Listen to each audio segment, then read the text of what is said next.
everybody, what's up? Welcome back. I am so sorry that it is so dark in here. There's actually a severe thunderstorm warning going on outside. So if you hear thunder, that's what that sound is, and that's why it's so dark.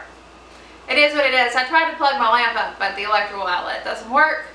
And it was sparking, and I guess I'll have somebody look at that. Hey, I wanted to quickly talk about trench planting tulips. Trench planting tulips is kind of a thing that I first started the first year I tried to grow cut flowers for flower arrangements. Most often when you see pictures of tulips online, it's just this big, dense, mass, beautiful planting, and you're like, wow, that looks amazing. And then you get your tulip bulbs and you say, okay, spacing 3 inches, and you set everything out. And somehow your display just doesn't look quite as good as the pictures. A lot of that has to do with spacing. Trench planting is also beneficial when you have a small space and you really want to plant as many tulips as possible, like I said, for cut flower arrangements, and that's what I'm doing in my case.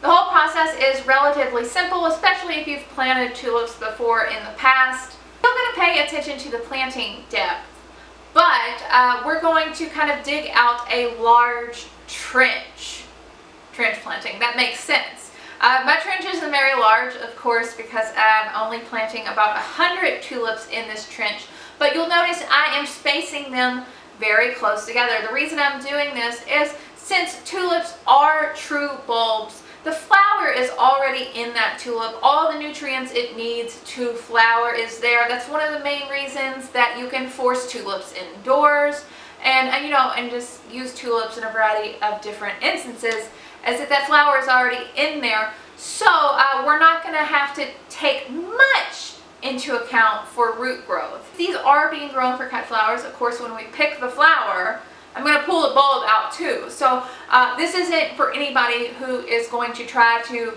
leave the tulips in the ground and reestablish a bloom, which is iffy in most cases anyway, depending upon where you live.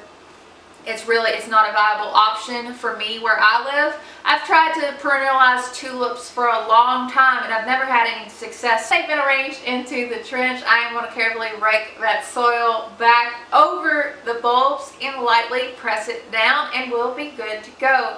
If you're doing a long trench, you of course can lay down like a piece of wood or a tarp or something and pull that over, and it makes just covering these bulbs back with dirt so much easier. Just make sure you don't put too much dirt on there because it didn't get heavy, and be careful. That's all I'm saying. I've done that before in the past. Speaking from experience, be careful, don't hurt yourself. Safety first in this garden.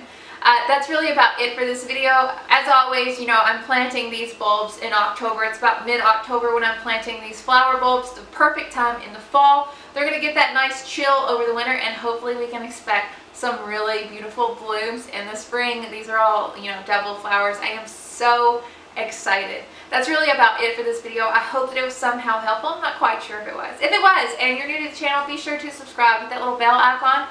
It'll tell you whenever I make new content and putting out new videos pretty frequently, trying my best. It could be gardening, it could be flower farming, it could be soap making, it really could be a wide range of topics. So if you like a surprise, you might like the channel. Share it with your friends. We're trying to get to 10,000 subscribers before the end of the year. I don't think it's going to happen. We can try our best. I hope y'all are having such an amazing day, and I will talk to y'all later. Bye guys.